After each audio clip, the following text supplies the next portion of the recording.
Okay, everybody, I think we should get started. Good morning, good afternoon, and good evening to everybody, wherever you are based. I am Margie Peden, and I am the head of the Global Injury Program at the George Institute for Global Health. I am based in the United Kingdom, but we also have offices in China, in India, and our head offices in Sydney. I'm very honored to be sharing the platform this morning or hosting these injury seminars with Rebecca Ivers, who used to be at the George Institute, who's now at the University of New South Wales. So this is a collaborative project that we've undertaken under the auspices of the WHO Collaborating Centres umbrella. So welcome to the first of our injury research seminar, which aptly is on drowning prevention this week, because I'm sure, as you all know, it was World Drowning Prevention Day on Sunday. So this will be a monthly occurrence, the last Thursday of every month. I know the times are not great for everybody around the world, particularly our friends across the pond in the Americas. So we are recording these seminars, and they will definitely be made available. If you know anybody who would be interested, I'm sure Anna would be very happy to send the recording link. So we'll be covering topics like burns and falls and road traffic crashes over the next couple of months. And the idea really is to share knowledge and, importantly, to share research methodologies that may be applicable in other countries. So if you're interested in presenting at some stage, and we'd love to hear from you, please send Rebecca or myself an email, and I'm sure Anna would be happy to put our email addresses in the chat. So without much more ado, I see we have 35 participants, well represented by South Africa. I see, hi, South Africans, Aussies, lots from the United Kingdom. Yeah, generally a great spread. So I'm going to hand over to Rebecca, who will introduce the session and the speaker for this morning. Thanks. Thank you so much, Margie, and hello, everyone. I know many of you, not everyone. My name's Rebecca Ivers. I'm Professor of Public Health, and I'm Head of the School of Population Health at University of New South Wales in Sydney, Australia. And as Margie said, I was at the George Institute. I was head of the injury research program there and set up the WHO Collaborating Centre in Injury Prevention and Trauma Care with Margie and colleagues. So we thought it was a great opportunity to set up a seminar series. There are so much wonderful research going on around the world, and we really wanted to have a forum, particularly in these times of multiple lockdowns across the world, a really great opportunity for us to actually get together and share the really innovative work that researchers around the world are doing. Ground up, consumer-focused research that's really focusing on co-design and implementation of interventions in community settings. Now, we've got a great audience here, and I really just like to acknowledge that we've got two of the very leading and very eminent injury prevention researchers, Liz Towner and Jonah Zan-Smith, with us here. I can see, so I'm really delighted to see that you've dialed in to hear from our early and mid-career researchers as they present. Today, as Margie said, we're focusing on drowning, and for our inaugural seminar, we thought that that was timely given we've just had World Drowning Prevention Day. So this seminar is to acknowledge that. And of course, this is an absolutely, it was the first World Drowning Prevention Day, and it came about because of this wonderful new resolution, UN resolution on drowning, global drowning prevention, which was ratified in April this year. So it's been a wonderful event, and it really has been fantastic to see how much global advocacy, how many seminars and events that have been held over the last week, and congratulations to everyone that's been involved both in getting resolution up and then in the advocacy, the very important advocacy and prevention work that will follow from that. So today we are going to hear from Medhavi Gupta. Medhavi is a PhD candidate at the George Institute, and she's focusing on community level drowning reduction in India and Bangladesh.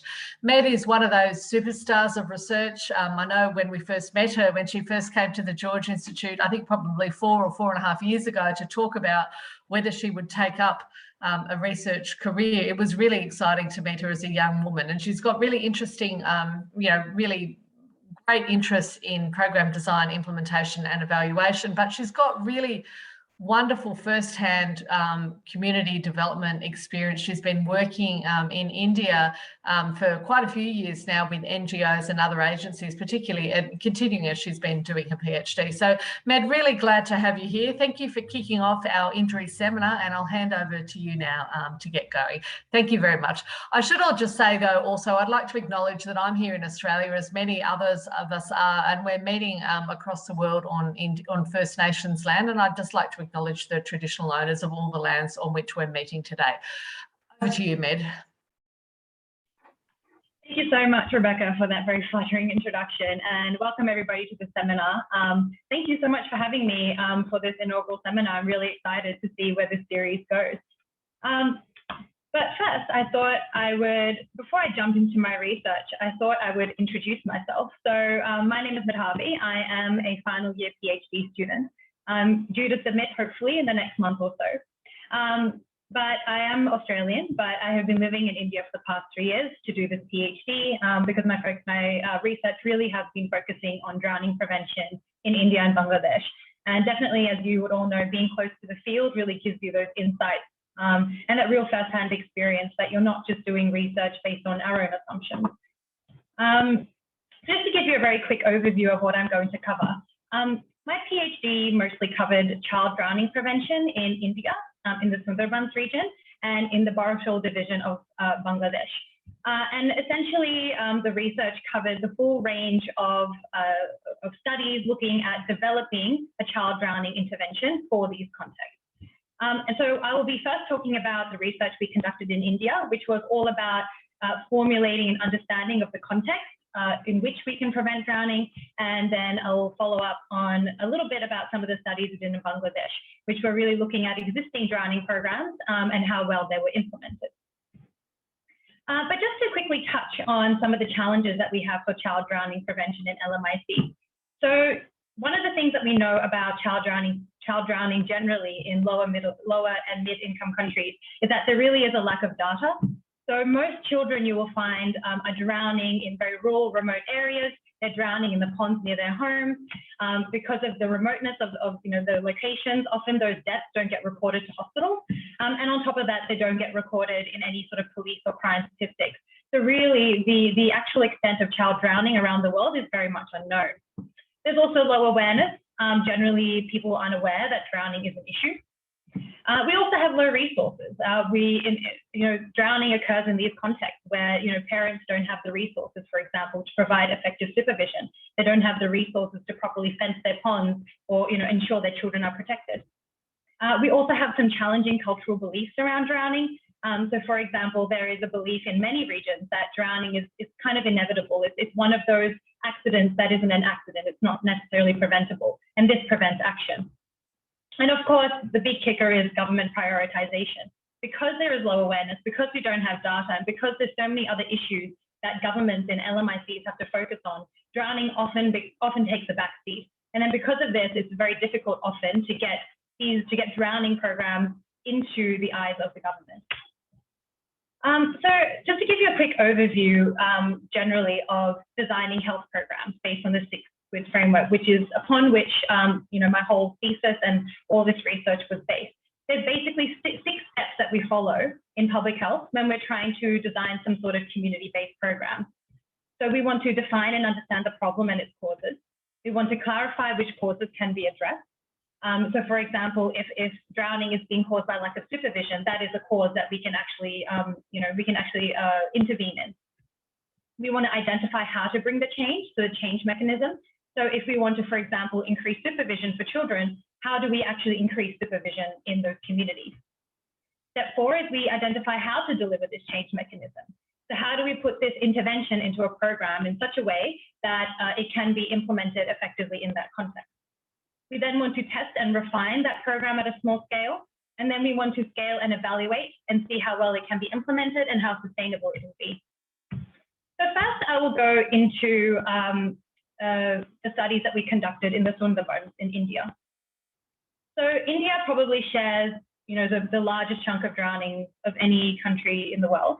So an estimated 19% of drownings occur in India. And we identified Sundarbans as a high-risk region for drowning. This is because it's highly rural, there's high population density, there's lots of open water, especially near home, and there's frequent flooding.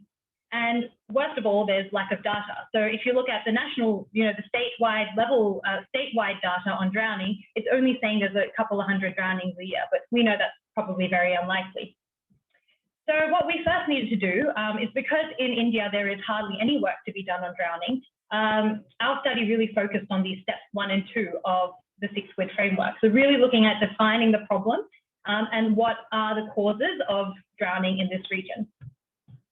So we wanted to look at the rate of drowning of children aged 1 to 4 years old and 5 to 9 years old, and then identify the common circumstances around drowning deaths. So what are the kind of circumstances in which these children are drowning? So one of the issues, as I mentioned before, in LMICs is lack of resources, which means that often we don't have the funding and the time and the money to do the traditional household survey, which we use to calculate mortality. So a traditional household survey, you would go to every single household in your population, and then you would see if there was a drowning had occurred in that household. So unfortunately for us, because drowning is an underreported issue, we had a very large sample size based on the best estimates that we had. And because of that, we had to cover almost 700,000 population, which was not possible for a household survey. So we used this new approach called the community knowledge approach. So this approach has been used with maternal death, but this is the first time that it's been applied in injury. Basically what you do is that you collect information on death from key informants and community members. So you go into your village that you've randomly selected as part of your sample, you collect a group of ordinary residents, and then you ask them, have there been any drowning deaths in your community? And then you also go and you talk to key informants, who might be health workers, government leaders, anybody who's in a position of authority and will generally know what's happening in the community. You also ask them to tell you, have there been any drowning deaths in the community? And the way we did this is that for every 1,000 population, we did 1 group community member interview, and we did 4 key informant interviews. And then we'd only visit the household where a death was identified and then verify that death through using a survey. So with that survey, we then collect information on what happened with that drowning death. So of course, the advantage of this is that it requires much fewer resources and a lot less time. So we were able to visit almost 210 villages just across 3 months. And at the same time, we could build some community awareness. So because we were doing these group interviews and because we're engaging community leaders and health workers, we could actually tell them a bit about drowning. We could actually start that community engagement process already. Obviously, there are some disadvantages to this approach. So we couldn't identify non-fatal drowning events, so near drowning experiences, because maybe these events weren't salient enough for the whole community to know about. And of course, we didn't have a comparison group. Because we didn't have a comparison group, we couldn't identify risk factors necessarily, but we could still identify what were the common circumstances around the death. So what did we find? So over a period of 3 years, we found 502 deaths in total, and we found some very, very high rates for 1 to 4 year olds and 5 to 9 year olds. And it's worth noting that these are the second highest rates ever reported in an empirical study, just behind the Borashul division in Bangladesh, which I'll be talking about later. So these are incredibly high rates of drowning. And in terms of the circumstances around the drowning events, we did find that most deaths, about over 50%, occurred during the monsoon season when you have more water. We had almost 60% of deaths occurring in children aged 1 to 2 years old. Most deaths were occurring between 10 a.m. and 2 p.m. when, the caregiver of the child was usually busy. Most deaths, about 90% of deaths, were happening outdoors in a pond within 50 meters of the home.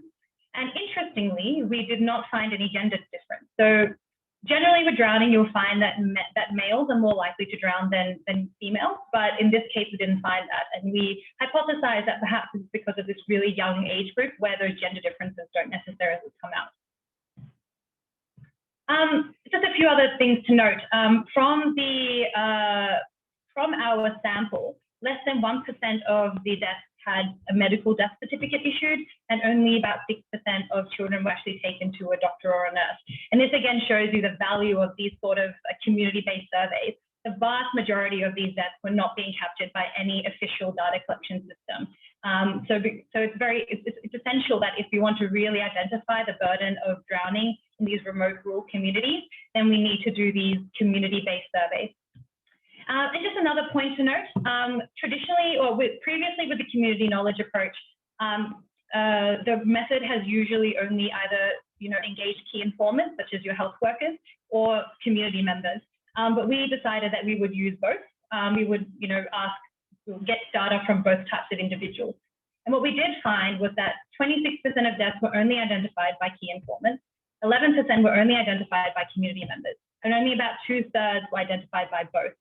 So the takeaway here is that if you want to identify all the deaths or as many deaths as possible, and you don't want an underestimate, then working with people from different levels of the community is advantageous. All right, so now that we've established that drowning is a big problem in the Sundarbans, it is worth addressing. We need to figure out how can we actually intervene and reduce the drowning burden in this region. And this is where step 3 and step 4 comes in, really identifying how we can implement interventions in the Sundarbans. So luckily for us, the World Health Organization has already recommended 4 main interventions that could reduce drowning in this community type setting. So firstly, we've got these home-based barriers. So this could be anything like door barriers, playpens, pond fencing, anything that prevents a child from entering the water near their home. Next, you have your supervised childcare, kind of a creche-based intervention, where during peak times, such as between 10 a.m. and 2 p.m., you provide group childcare under supervision, so those children are kept safe. Thirdly, you've got your swim and rescue training for children. And then lastly, as a post-drowning intervention, you can train members in the community on proper first response. Another thing that we considered in this whole question of how do we best implement drowning interventions was that we really want to leverage existing government programs rather than going and just implementing our own program. And there's a few advantages to this. Firstly, you can avoid the duplication of resources and efforts. If you can use resources that are already being implemented or used in the community, that basically is overall a win-win for these low resource settings. You have longer term financial sustainability. If the government is able to incorporate some drowning interventions into their government programming, then obviously that means that that program might go for longer, which provides longer protection over the long term. You are more likely to perhaps have buy-in from local actors. If an intervention is part of a government program, it gives it a bit more legitimacy. So basically, we were looking to find ways that we could locally modify existing government programs to implement these drowning interventions. So to get an understanding of what these potential policy government programs could be, we conducted a policy analysis. So in this, we wanted to understand how drowning was conceptualized, whether there were any government targets or programs that were related to child health or education or any of these other interventions that we could potentially leverage. And then we also wanted to understand the equity considerations of these programs. Are these government programs actually reaching vulnerable populations? So we know that drowning affects remote children more, it affects poorer children more, it affects those who are more vulnerable. So only programs that are reaching those vulnerable populations are worth us leveraging. So for that, we use 2 frameworks. We use the Progress Plus and the Equity framework to look at all of these government programs to see if they could actually be leveraged. So basically, we looked at all the relevant state and national level policy to identify these things. And what did we find? So we found that drowning was not a consideration in policy. There was really hardly any mention of drowning at all in state or national policy. But we did find 3 programs that we thought could be leveraged for drowning intervention. because they had wide coverage across the Sundarbans. They allowed access to vulnerable groups, and they were generally well implemented.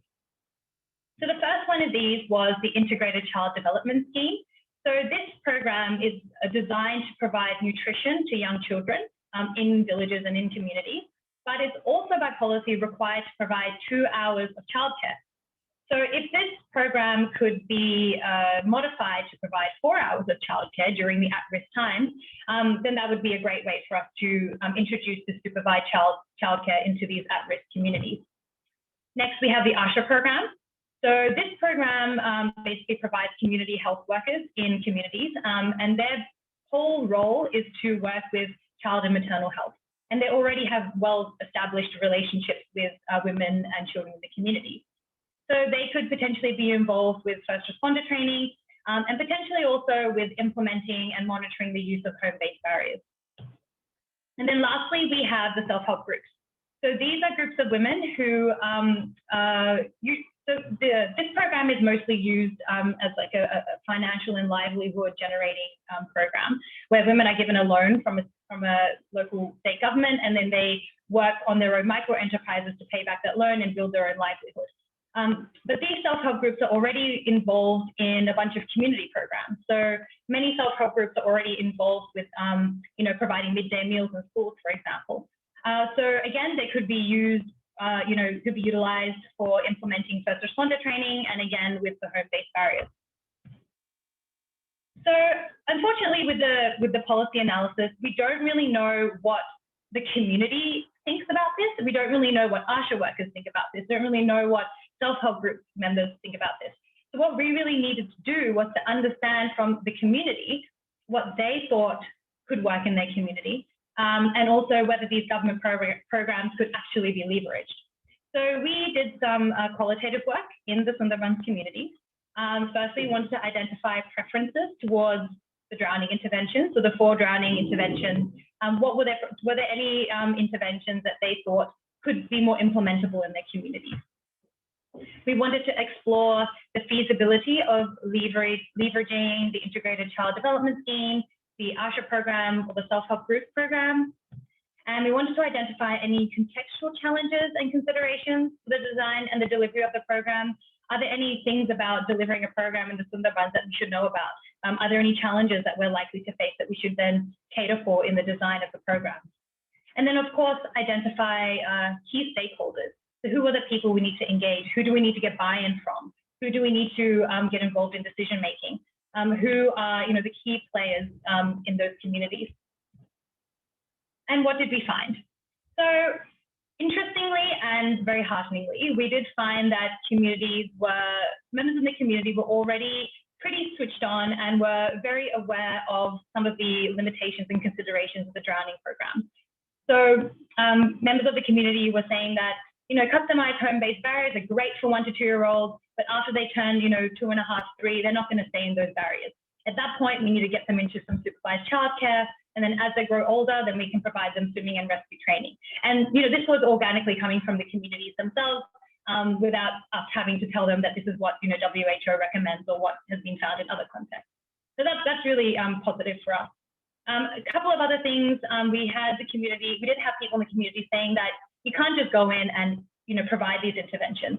All of this needs to be done with awareness and cultural norm change activities as well.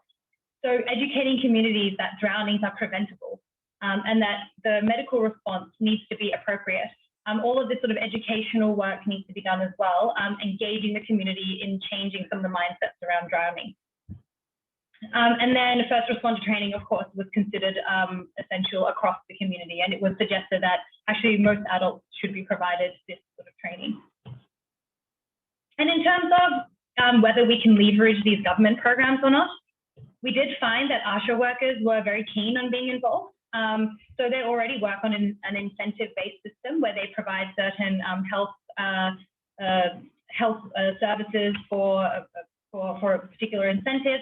So they did feel like they had the time, the capacity, and the capability to provide, some of these drowning prevention interventions. Self-help groups as well. Members of self-help groups are very keen on getting involved. It again provided an opportunity for them to earn some income, develop their skills, and they were also very keen on doing something for their communities and the children in their community. Anganwadi centres would be more challenging to leverage. So Anganwadi centres are a state level program, and because of this, they need a lot more permissions from a state level if you want to make any modifications to the program. And because of this, the process to modify this program may take longer and will require more permissions and engagement from the state government, and which of course is more challenging because it depends on how much they think drowning is a priority. In addition to this, many of the Anganwadi centres were very poorly, they were very poorly set up.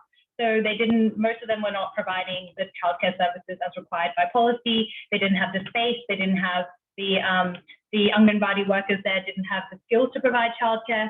So if you wanted to leverage this program to provide childcare services, we'd really have to give a lot of resources, a lot of time and a lot of training. So some other insights from the communities around how we can deliver these programs.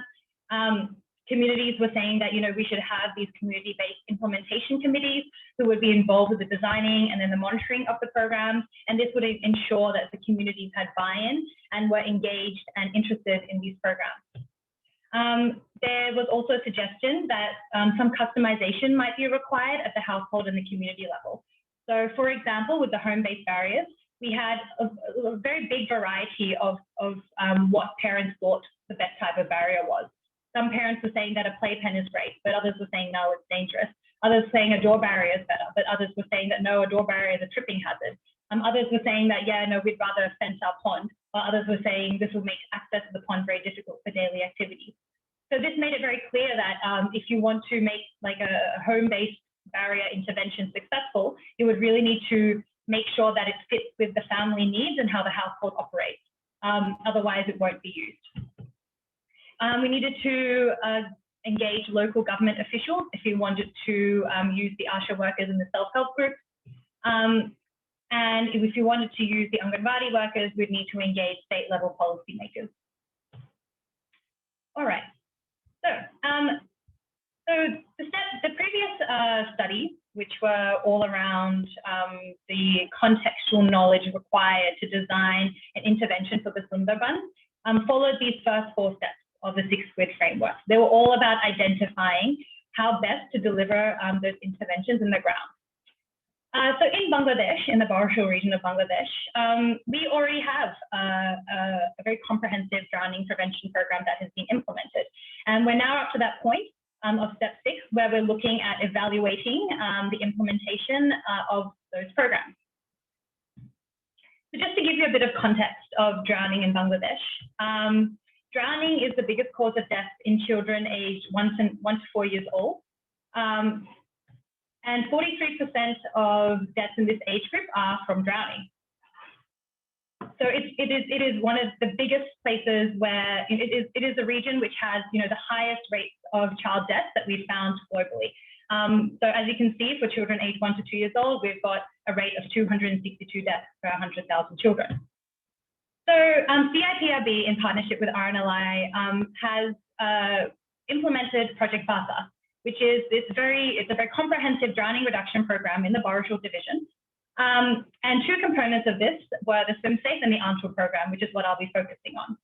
So firstly, we have the SwimSafe program. So this targeted children 6 to 10 years old, and children basically learned swim and rescue skills. Community swim instructors ran a 2-week swimming course.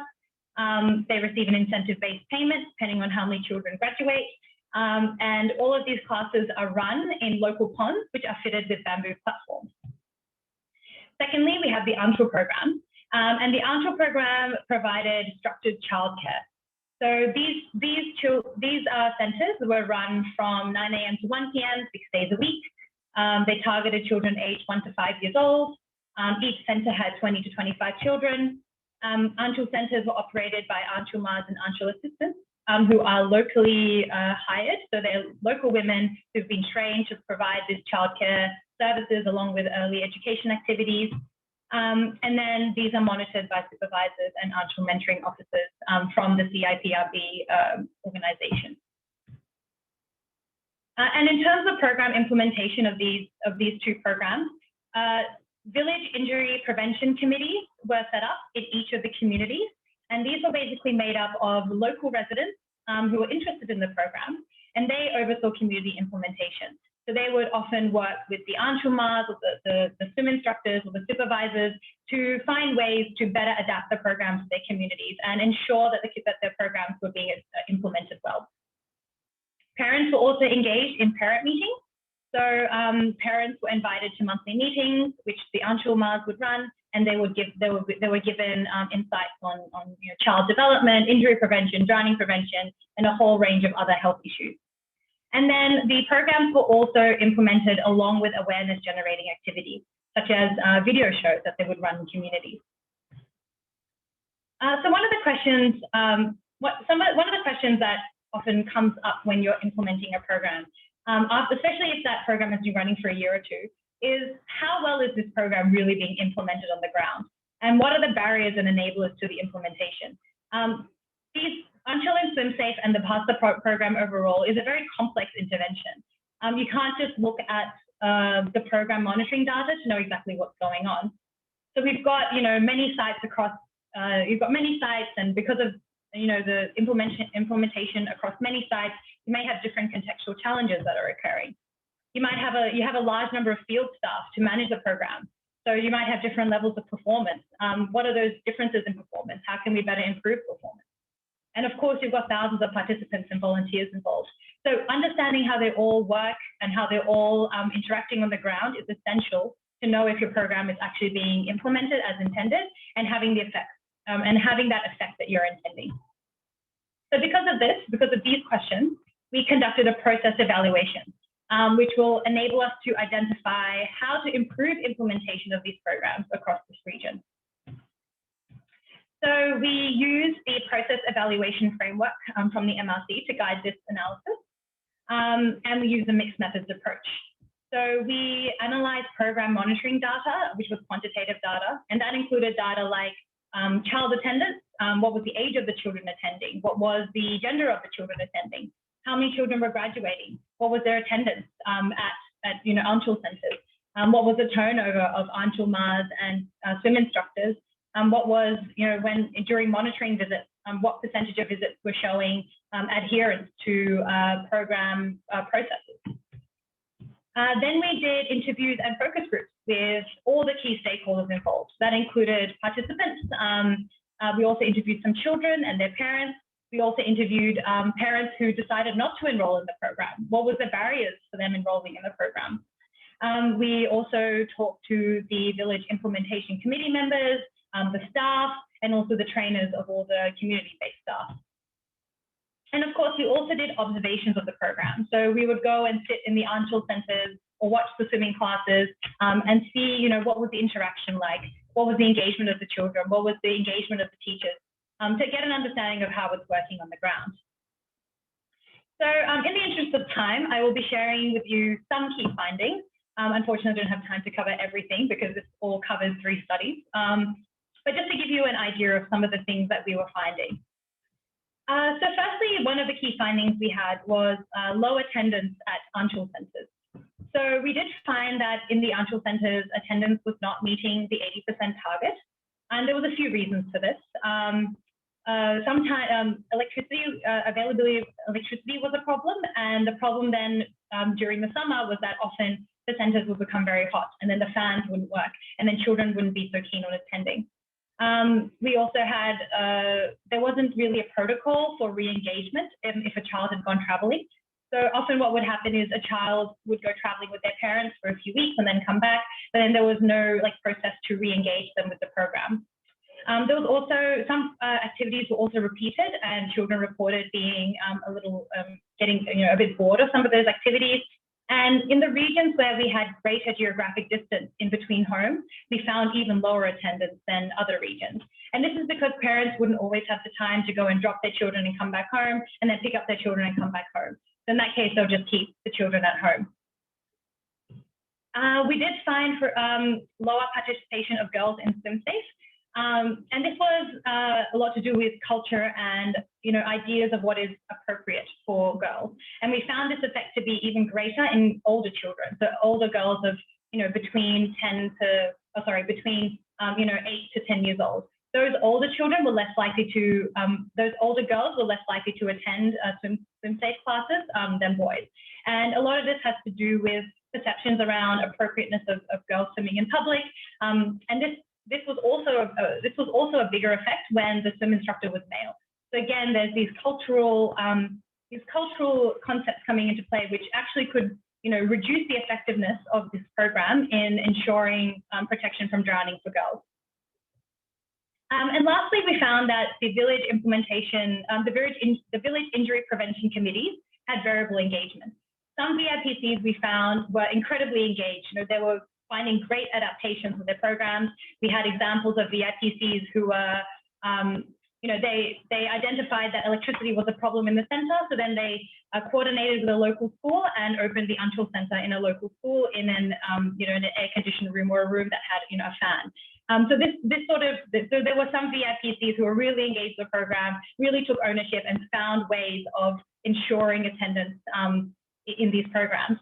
However, there were some VIPCs who were not so engaged. The meeting attendance wasn't that much. They weren't really aware of what they were supposed to be doing. They hadn't really taken ownership of that implementation. And we did find that one of the reasons was that VIPC members were not given any kind of training on what was expected of them. And on top of that, supervisors, the supervisors from the implementation program side didn't always have the time to, motivate and engage the VIPCs and encourage them to get involved.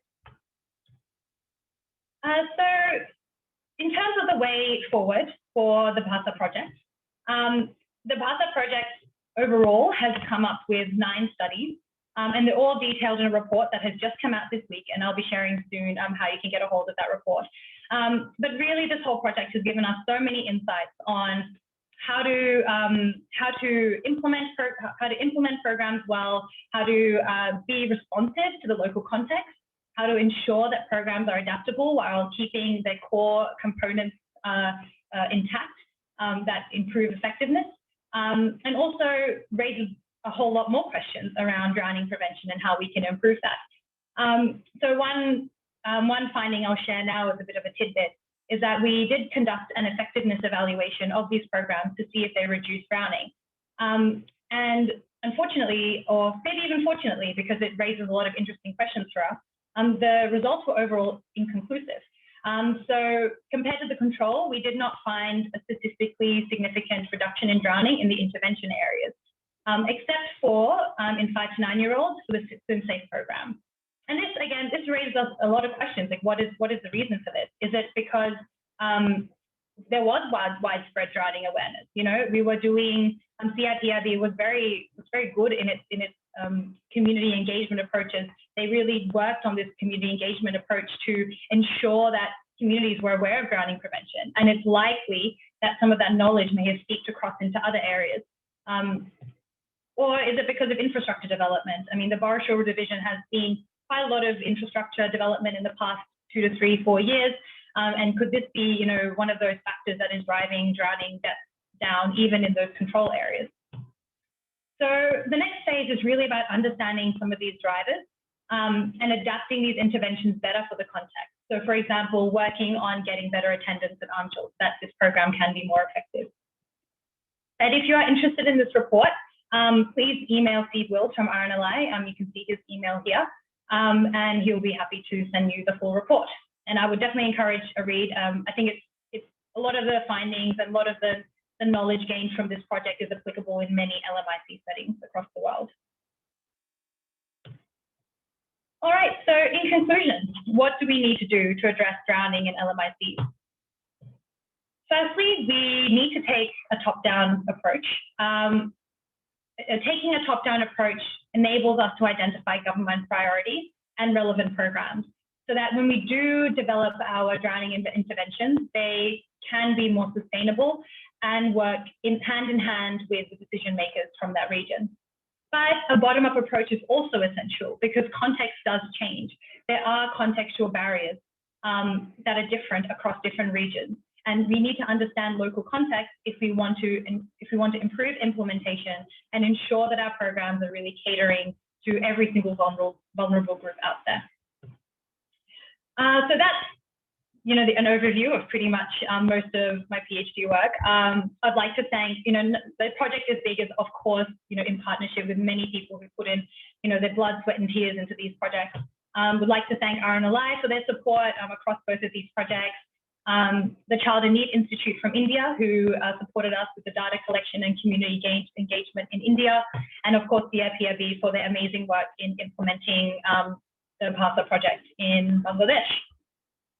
Thank you very much. And of course, I am open to any questions.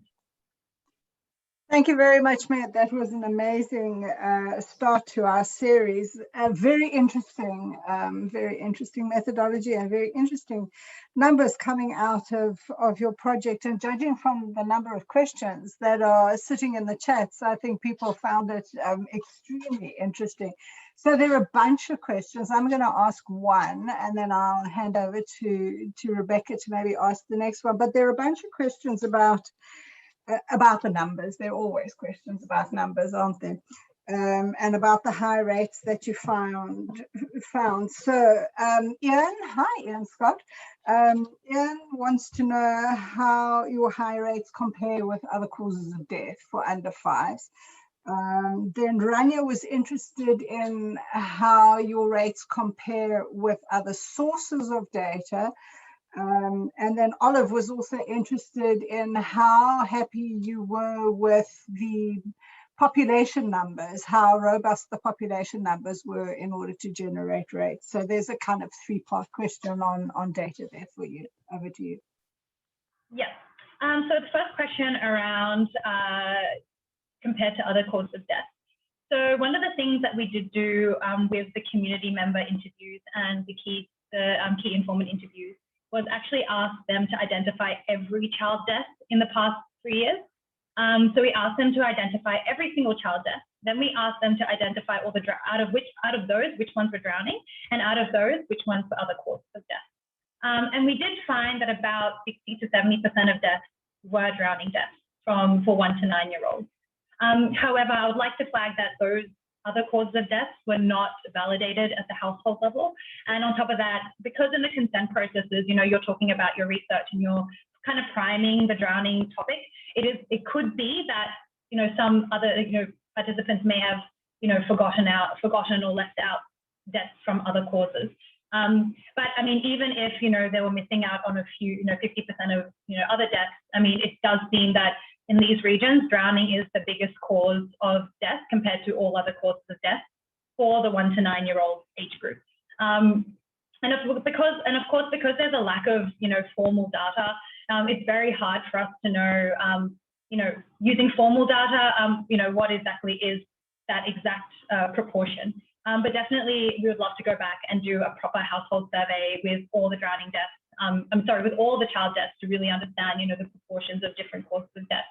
But from preliminary data, we could say that drowning is probably the primary cause of death in that region. In terms of other data sources, so other data sources are very variable in terms of their definition of drowning, in terms of the age groups that they use, in terms of the data collection systems. So if you look at the health survey data, for example, they don't look at drowning specifically. They'll have something like death from injury.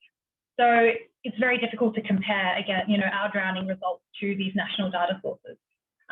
We do have drowning statistics from the crime statistics data source, but again, that includes adults. It doesn't necessarily break down into our age groups 1 to 4 and 5 to 9. And I think if I remember correctly, for 2017, the numbers was like 150 drowning deaths in total for the entire state of West Bengal of all ages. So the official data sources don't, they don't go to a district level. We can't see, what the official data sources are for the Sundarbans only. They don't give us, that right age breakdown. And again, the definitions could be very varied. So it's very difficult to make a comparison against official data sources. And thirdly, around, what was the third question? Around how happy we are with the third question was around generating rates from the population numbers. Yeah, so I mean, again, with with LMICs, you kind of use whatever best data source you have. So we used 2011 census data, which was the most recent data that we had available on the population, and then applied the estimated rural population growth rate to that to get our estimated population size. We were able to get population size down to a village level, again, from the census data, which we then applied. So we did, we used the best data available. So fairly confident that it's as accurate as we can possibly get it. Yeah. Over to you. That's great, Med. Yeah, thanks, Margie. Med, there's a question from Colleen about how did you identify the key informants for the community-based surveys versus community members? How did you differentiate between those two groups? Yeah, so with key informants, we had kind of a list of potential key informants.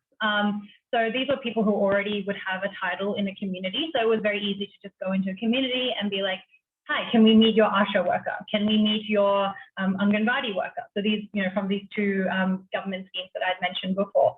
Can we meet your community leader? Can we meet your local government leader? So, there are very specific communities, like there's very specific titles of those key informants, which is very easy to identify.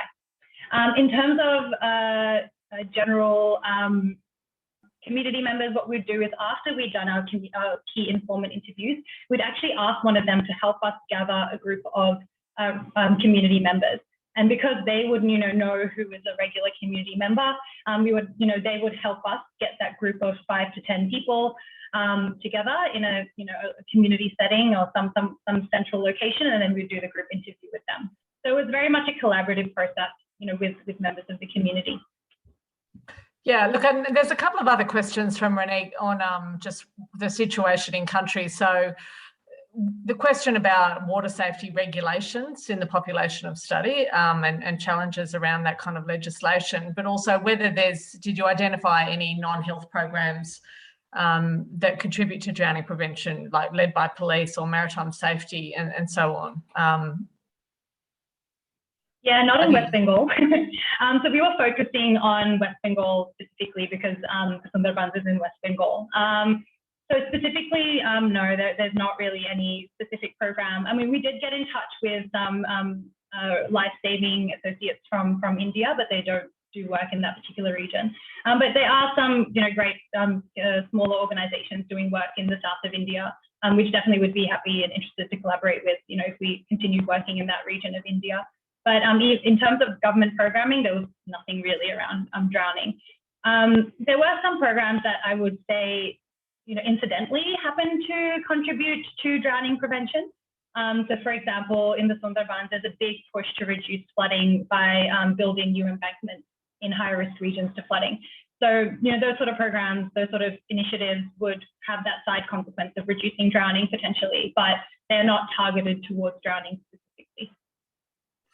Margie, I'll just ask one more question and then I'll hand back over to you. But I think this question's really, it's an important question from Colleen about, do you think there'd be better buy-in from both community and state stakeholders if we tried to tackle drowning together with issues like burns and early childhood development? Some of the solutions are cross-cutting. Supervised childcare, Anchals, of course, are a perfect example. But it might be easier to get stakeholders to see the value if one change, like going from 2 hours to 4 hours of childcare, could address multiple issues. And of course, that's the benefit of Anchals, isn't it? Because it is a cross-cutting intervention. But it's certainly something it's very dear to my heart, that sort of population health or sort of public health intervention that addresses more than one thing. What's your view on that? Do you think you would get better buy-in from the community and stakeholders if we sort of talked about it from a from a broader perspective? Yeah, great point. Great point, Colleen, and 100%. And I think this was also kind of our aim for the policy analysis. That's why we didn't only focus on health programs, and we actually looked at, are there policy targets around the reduction in child mortality, early childhood education outcomes, child safety outcomes that aren't necessarily specific to drowning, because we want to engage government stakeholders and district stakeholders. We need to make sure that we are speaking their language. We need to make sure that we are understanding what their priorities are, so that they have a reason to want to work with us. The government, just officials in the government that we met in the Sundarbans, they also care about, these issues. As soon as we just showed them the results, they were shocked. They wanted to work with us. They wanted to intervene. So being able to understand, what their priorities are and then linking drowning to those priorities would mean that they will take this issue seriously. And an intervention that ticks multiple boxes is, of course, going to get more attention. So with Anganwadi centres, as I said before, most of them aren't providing that childcare service. Most of them don't have the resources and the training and the supervision to do that. So if we can work with the district level government to improve those services and tick some of those boxes around providing childcare, improving early child development outcomes, create an example for district governments to be like, look what we've done. We've tackled so many issues with this one thing. Then I think that's really powerful, and that's actually the only way forward in the end. Drowning has to be multi-sectoral. Drowning is a cross-cutting issue, and a lot of the interventions that prevent drowning also, prevent other child injuries like burns, like falls, road traffic injuries. So, I mean, if we can take that holistic approach, I think it'd be really, really, really powerful. Great, thanks, Med. Okay, Margie, over to you. Thanks, Rebecca, and thanks, Med, for those very well answered questions. There are a couple of comments. Well, there are lots of comments, in fact, complimenting you on the study, which is great. It's always nice to have flowers. Gemma in particular says that there's so much to learn from this work. What would you say are your next 2 to 3 priority steps in advancing the issue? I think it's a really important question. Yeah, I would say firstly is, I guess, awareness and dissemination of these findings at all levels of decision making. So we can't move forward with implementing these programs until we have buy-in from the communities, until we have buy-in from district officials, who are the ones who actually implement government programs, and then state level and also national level stakeholders. So really trying to engage,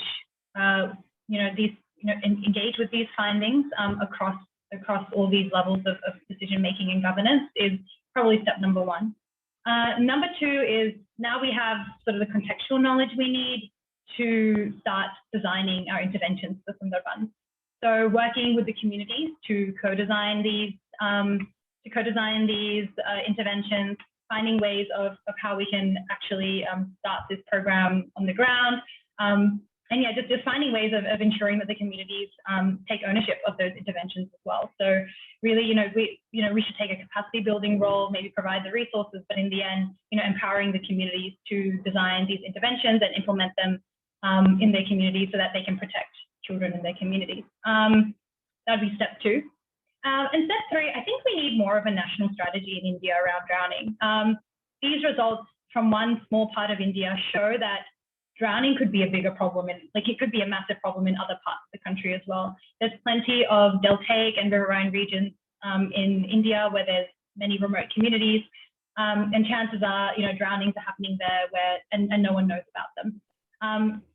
So working towards some sort of national strategy to identify those regions, identify the contextual considerations in those regions to, implement interventions there. Working with those local governments to implement interventions there should really be kind of our next steps as well.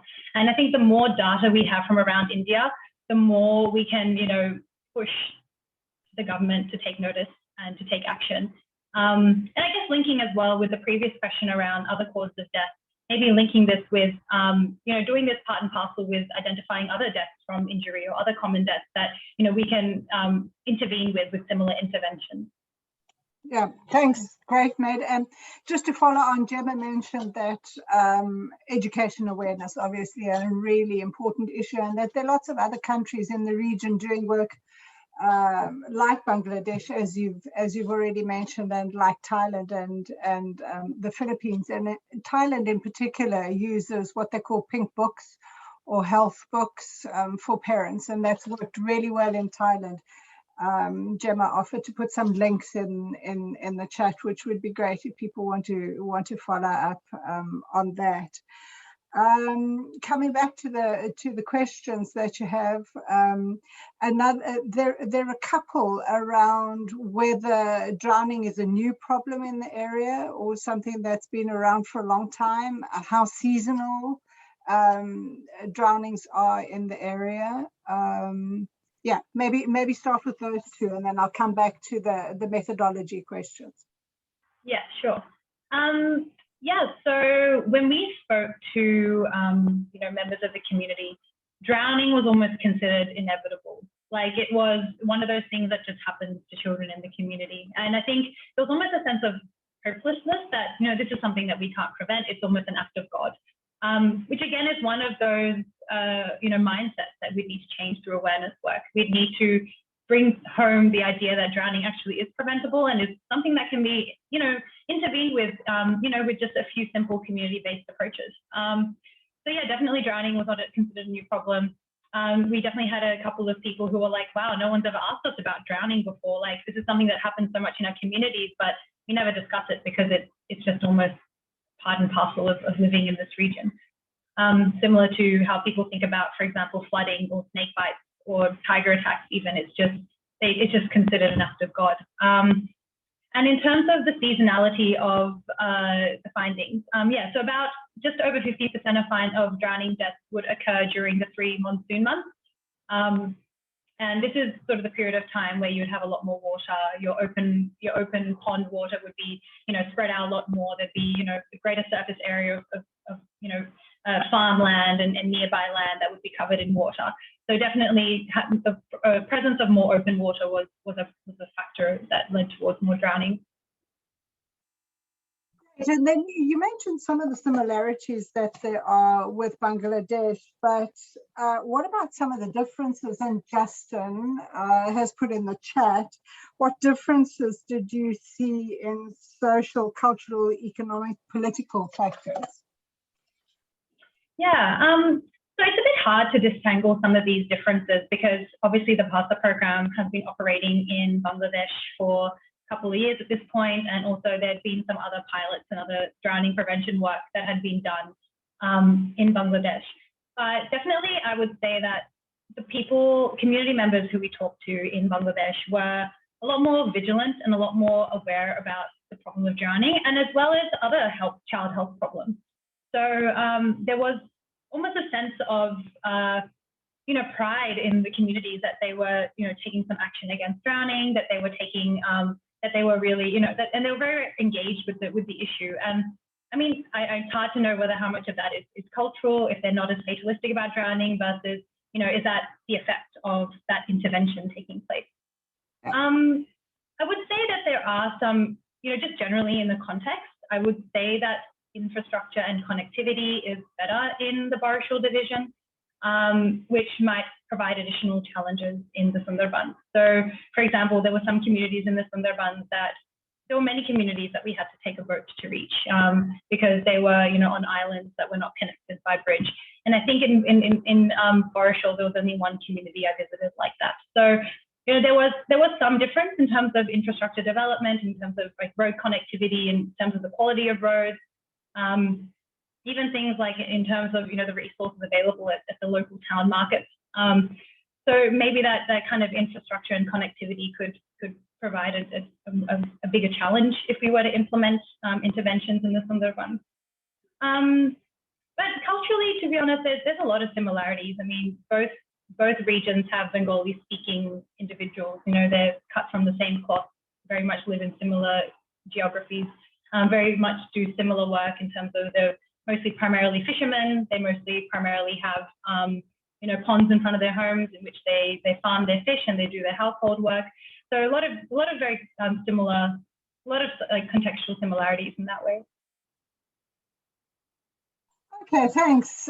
Med, there's still a good couple of questions, and I've asked Jagnor to put in the chat some links to some of the little videos, child declaration, and other advocacy material that has been generated from this project. I think a lot of the information that we put out for World Day of Drowning actually came from this study. So Liz, yes, I think that Med has very good relationships with the journalists in India, and certainly is using that mechanism. So I'm going to wrap up now and really just say, wow, I think you've set the bar really high, Med. Your colleagues around the world need to step up to the plate. If anybody's interested in presenting, please get hold of Rebecca and myself, as we mentioned. But I think that you've shared with us a really important methodology, bearing in mind that there are some weaknesses, there are some caveats. I saw Olive put in the chat about doing something similar and it actually costing quite a lot of money because you need people around for quite a long time, field workers around for quite a long time. So the methodologies are interesting, but I also think the thing that really is interesting from the study is how important it is to leverage available policies, existing human resources, and financial resources in order to put in place policies and programs that can be sustainable. So I thank you for your time. We wish you good luck for your final submission of your doctoral thesis. If anybody is interested in contacting Med directly, I'm sure you'll find her email either on one of her papers, or Med, if you want to put it in the chat so that people can contact you. I see your Twitter handle is on the screen. So thank you very much, Rebecca. I give you the last word. Oh, thanks so much, Margie. And thank you, Med. That's a tremendous piece of work. And of course, we know that it's not just you on your own. You've worked with a huge team, and particularly thank you to Jagnal, your supervisor, and all your collaborators in India, in Bangladesh, and funders and other agencies that you've worked with, because it really is a massive piece of work. So well done. That was a wonderful presentation. Really appreciate your time. And everyone else, please log in. Keep an eye out for the next seminars, a month's time, same place. And we're hoping to engage people on a whole range of different issues over the next 12 months. So thanks very much for joining us, and have a good day or a good evening, depending on where you are. Thank you, everyone. Thanks, everyone. Thanks, everyone. Thanks, Med.